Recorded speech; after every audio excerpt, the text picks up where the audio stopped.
Dear viewers, আজকে এই ভিডিওতে আমি আপনাদের টেট সংক্রান্ত কিছু খবরাখবর দেব এবং একটি গুরুত্বপূর্ণ রিসেন্ট যে জাজমেন্টটি হয়েছে কলকাতা হাইকোর্টে, এটি নর্মাল সেকশন সংক্রান্ত কিন্তু সমস্ত টিচারদের যারা সেকেন্ডারি এডুকেশন ইনস্টিটিউশনে সার্ভিস করছেন বা জুনিয়র হাই স্কুলে যারা শিক্ষকতা করছেন সকলের জন্য এই যে রায়টি, এই জাজমেন্টটি এসেছে, এটি কিন্তু খুব গুরুত্বপূর্ণ। এর আগেও যদিও দুটি শিক্ষক সংগঠনের করা মামলায় নর্মাল সেকশনের টিচাররা তাদের দাবি রাখতে সমর্থ হয়েছেন, তাদের দাবি কিন্তু রক্ষিত হয়েছে বাই দ্য ক্যালকাটা হাইকোর্ট। কিন্তু তারপরেও এই মামলাটি, যেটা আপনারা জানেন ইতিমধ্যেই, যে কিছুদিন আগে, মাসখানেক বা তার কিছু আগে ইউডাইস পোর্টালে যে তথ্য আপলোড হচ্ছিল সেখানে কিছু সমস্যাগত ব্যাপার ছিল। বিভিন্ন শিক্ষা প্রতিষ্ঠানের এইচওয়াইরা বিভিন্নভাবে অ্যানোম্যালিজ ডেটা দিচ্ছিলেন তারা, কিন্তু সেই সংক্রান্ত ম্যাটারটা নিয়েই কিন্তু দুইজন যারা ক্যালকাটা হাইকোর্টে মামলা করেন এবং সেই সংক্রান্ত একটি রায় এসেছে। সেই রায়ে কতগুলি শব্দগুচ্ছ আমার মনে হয়েছে খুব মানে চোখে পড়ার মতো, মানে খুব নোট করার মতো, এবং আপনারা এই জায়গাটায় অবশ্যই দেখতে পারেন, কারণ এই শব্দগুচ্ছগুলো কিন্তু এর আগের মানে যে রায়গুলো হয়েছিল যে শিক্ষক সংগঠনের মামলায় সেখানে কিন্তু ব্যবহার করা হচ্ছিল না বা নেই সম্ভবত, আমি যতটুকু জানি।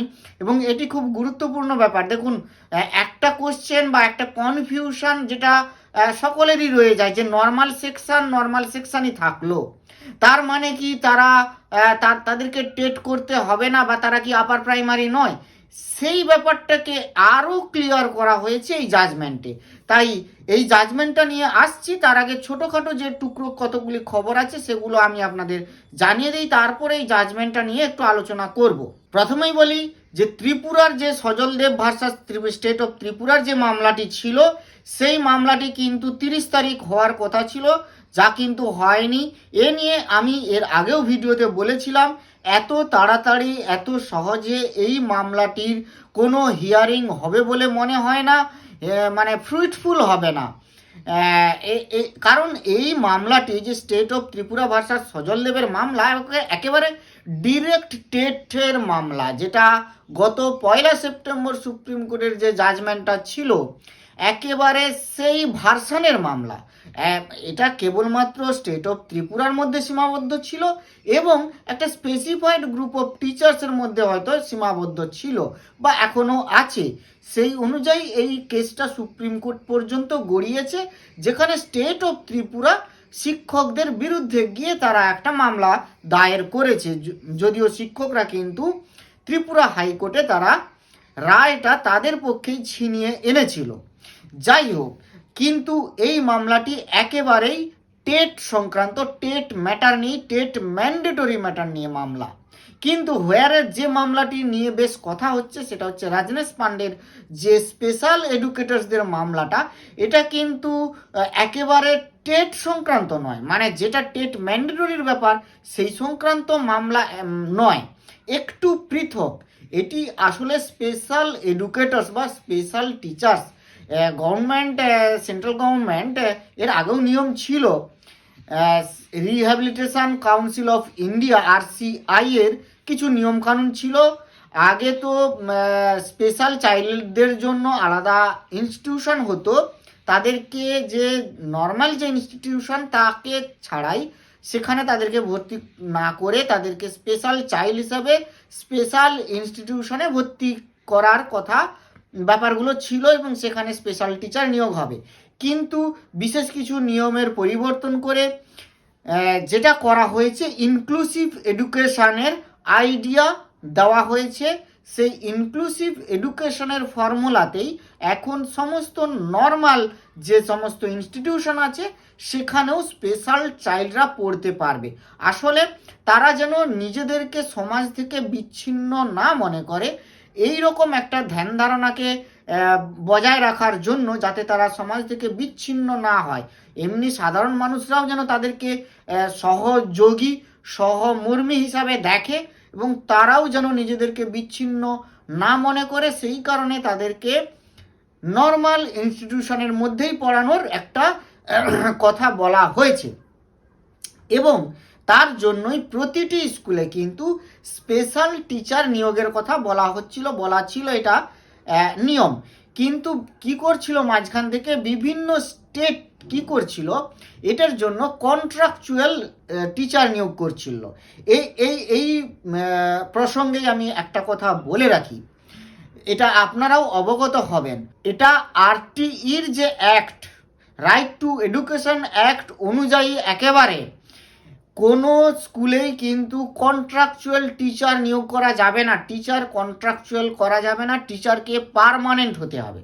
এবং তাদের স্যালারি, পে স্ট্রাকচার সবই আগে থেকে সেগুলি গভর্নমেন্ট যেমন যেমন অন্যান্য যে সার্ভিসগুলি আছে সেগুলির ক্ষেত্রে ট্রিট করেন, একই সমতায় তাদেরকে কিন্তু স্যালারিড প্রফেশনাল হিসাবে নিয়োগ করতে হবে।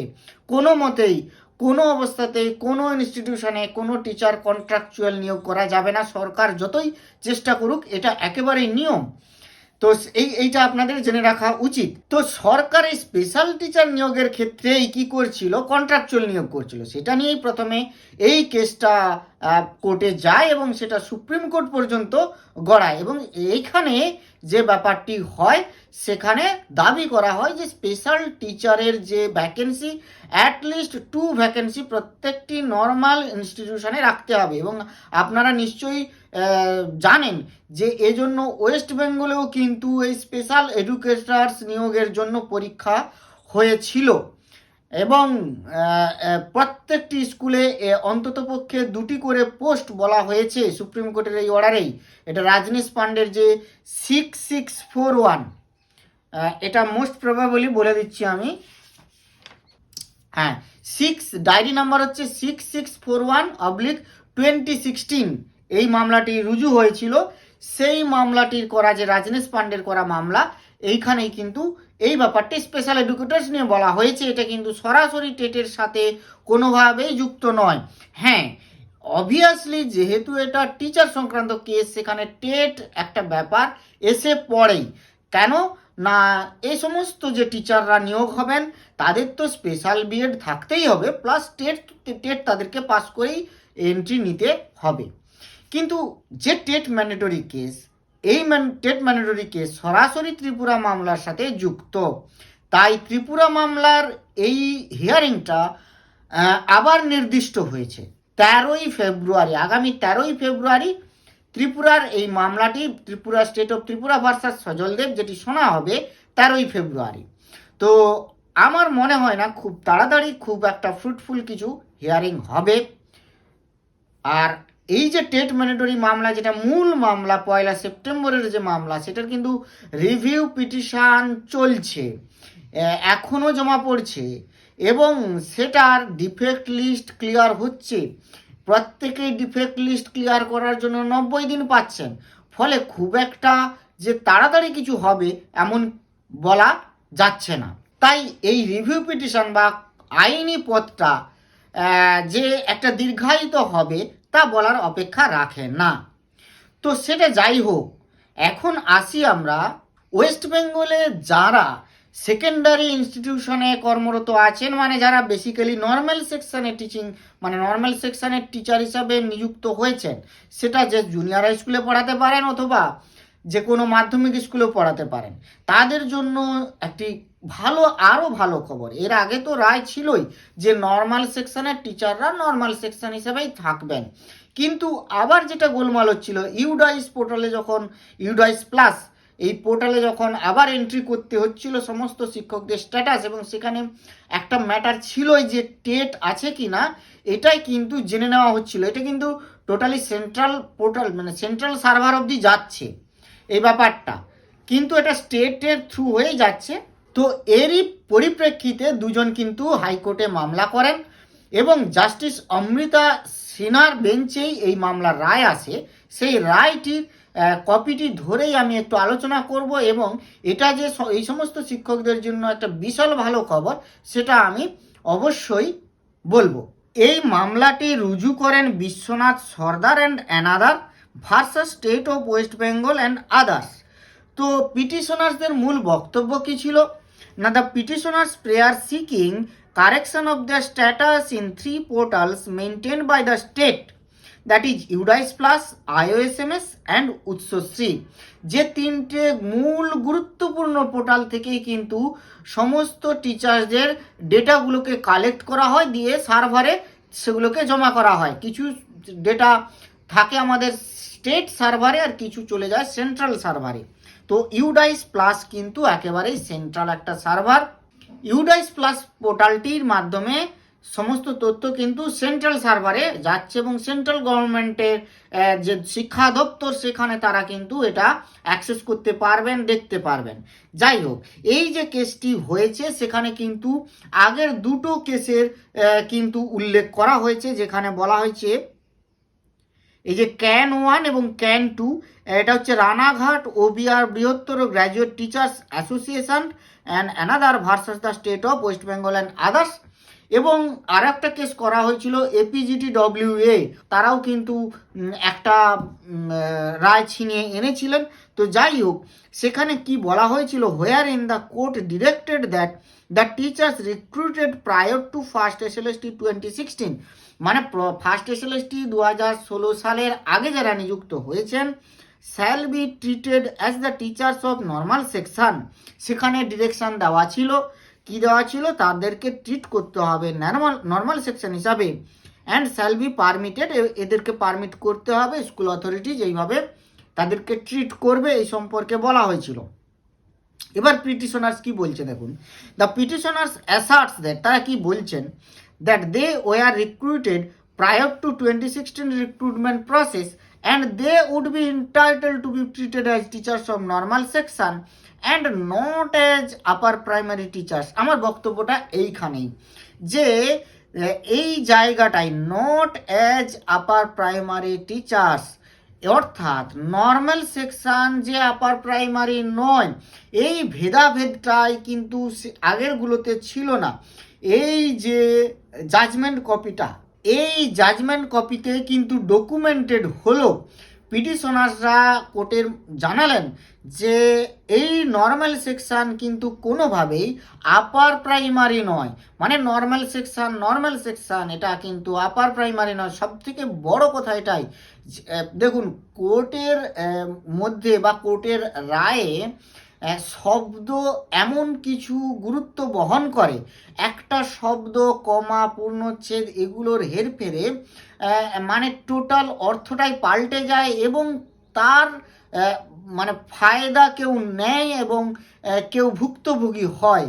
এরকম অনেক মামলা হয়েছে যেখানে সেইটার মানে দেখি, এবং আপনারা এর সাক্ষীও হয়েছেন বিভিন্ন SSCর যে মামলাগুলো, সেখানে বাঘা বাঘা উকিলরা তারা কিভাবে যে মানে হিয়ারিংয়ে তারা কোর্টের কাছ সামনে তথ্য তুলে ধরেছেন এবং প্যাঁচ খেলেছেন, মানে শব্দের জাগলারি খেলেছেন, সেটা আপনারা অনেকেই এর সাক্ষী হয়েছেন।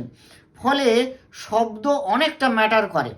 তো সেই কারণে এই জায়গাটা বলতে চাচ্ছিলাম আমি যে নর্মাল সেকশন কিন্তু আপার প্রাইমারি নয়, এবং সেটা এই জাজমেন্ট কপির মাধ্যমে ডকুমেন্টেড করা হয়েছে, and not as upper primary teachers.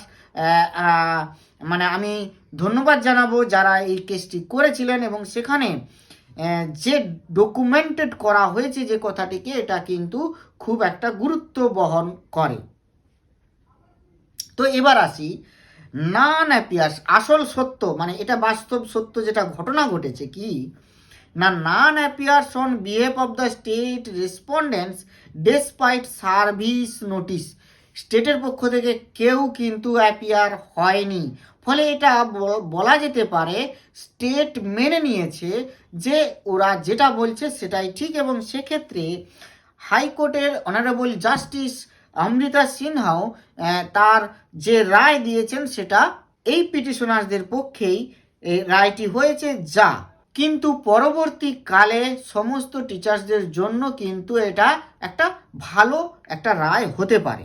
তাই তিনি কি বললেন, তো তিনি বললেন যে petition stands disposed of by directing the concerned district inspector of schools DI কে নির্দেশ দিলেন to take into consideration the petitioner's prayer seeking updation of the status in the official portal strictly in accordance with the prevailing guidelines and the law laid down কোন যে জাজমেন্টটাকে refer করলেন, যে এই যে জাজমেন্টটা যেটা রানাঘাট ও বিহার বৃহত্তর গ্র্যাজুয়েট টিচার্স অ্যাসোসিয়েশন অ্যানাদার এদের করা যে মামলার যে জাজমেন্টটা ছিল, সেই জাজমেন্টে যা বলা ছিল এবং যা প্রিভেলেন্ট ল আছে তাকে মেনেই আপনারা এটা স্ট্যাটাসটা আপডেট করবেন। কোথায়?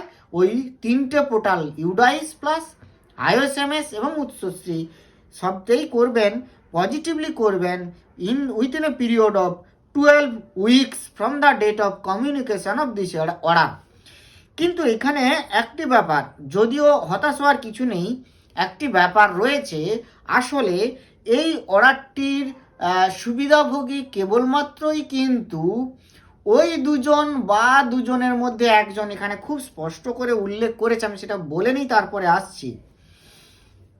বলছে দেখুন, অর্ডার কপিতে লেখা হয়েছে, learned advocate on record of the petitioners is directed to deposit the deficit court fee in respect of one petitioner in course of the day, failing which the order passed herein shall be restricted only in respect of the petitioner number 1, and the writ petition shall be deemed to have been dismissed in respect of the other.